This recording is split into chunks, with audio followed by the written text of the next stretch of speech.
attack. While the heart attack was happening, and I was in the ER, that was when Dr. Leidenheim told me, he's like, they have a name for the heart attack you're suffering right now. It's called a widowmaker.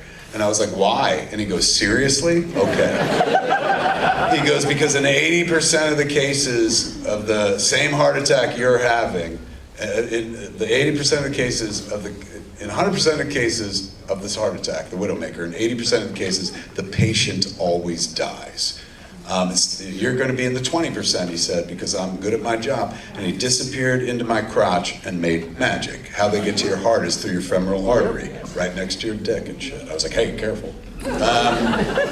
So while I was laying there on the table with that information, I was like, oh shit, this may be the last ceiling I ever see. This could be the last room that I ever roll into and shit like this. It could be all over soon. And so I started thinking, do I pray? It's been a minute. Do I pray? And then I was like, I don't know. If I do, I have a feeling the Lord will be like, you made Dogma, fuck you. So I didn't pray. Because I felt like, why presume on friendship with a fictional friend?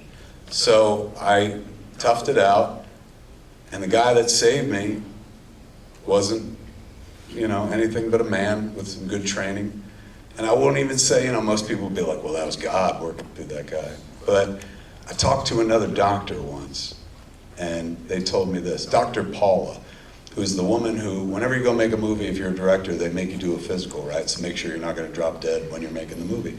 And post-heart attack, believe me, they were like, you're definitely getting that fucking physical. So every time I went in, it was always this little lady, Dr. Paula, she's about this fucking tall and shit. And she does the full workup, full physical on you. So I see her whenever I make a movie in the Los Angeles area, so I'd seen her like 4 times previously, so she kind of knew who I was. And when I came in this time, it was after the heart attack. It was when we were about to make Jane, Silent Bob reboot. So I come in, I hadn't seen her in a couple of years, and the last time I saw her, I was much bigger and stuff.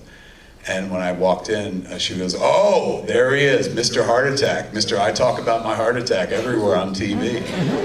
And I was like, oh, just Kevin, please. And I was like, you saw that? She's like, can't help but not see it. She's like, you're out there doing it, talking about it, and that's a good thing, man. She's going, but I couldn't wait for you to come in. I knew you were coming in. I couldn't wait to talk to you, because I hear you out there spreading a lot of misinformation. And I was like, really? And she's like, yeah. She's like, did you know I used to be a cardiologist?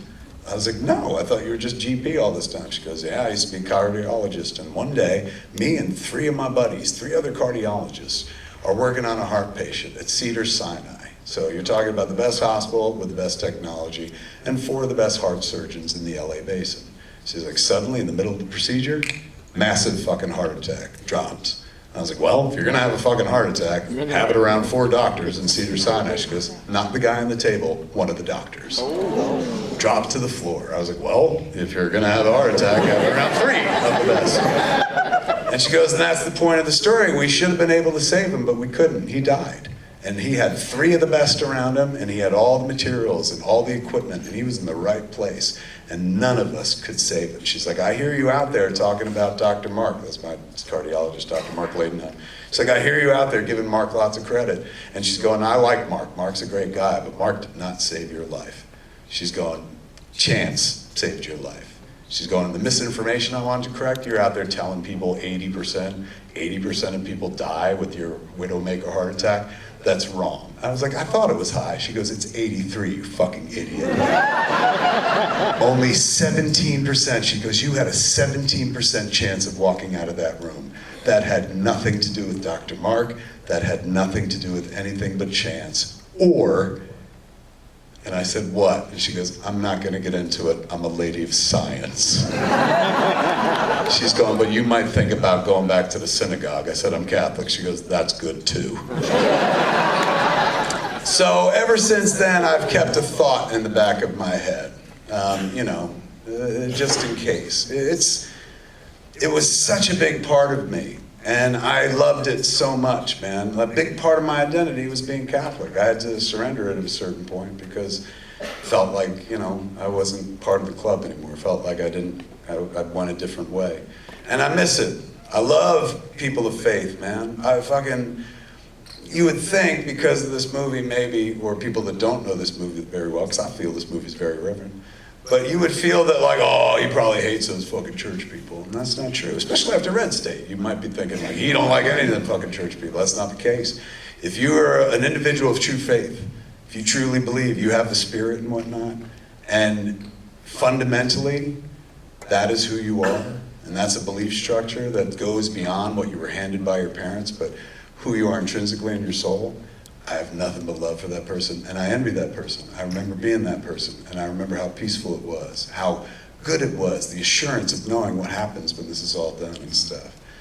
But if you're one of those people that wants to take faith and use it against people, take your Jesus and tell people why they can't fuck who they love, I fucking can't stand your ass. That is where it falls apart for me. And I know that's not every person of faith. I know, I can pick them out right away. Do the hypocrite thing. I do. Yeah, yeah. But you know what I would say is, I just have to because I gotta go. Go ahead. But I would just I'm happy you stayed this fucking long. Yes. You got that base. You're selling me on faith? You got that base. Yes. And you can always go back, and you know that. That's true. And you know, it's like when Sam Hennessy died, you know, he had walked away. But on that street that night, between days, it was Scary. people said they looked up and went. And he was going, now? Already. Yeah. So you can go back anytime. That's true. You don't have to, that's your choice. If God loves me, why did you fucking assault me with that punch?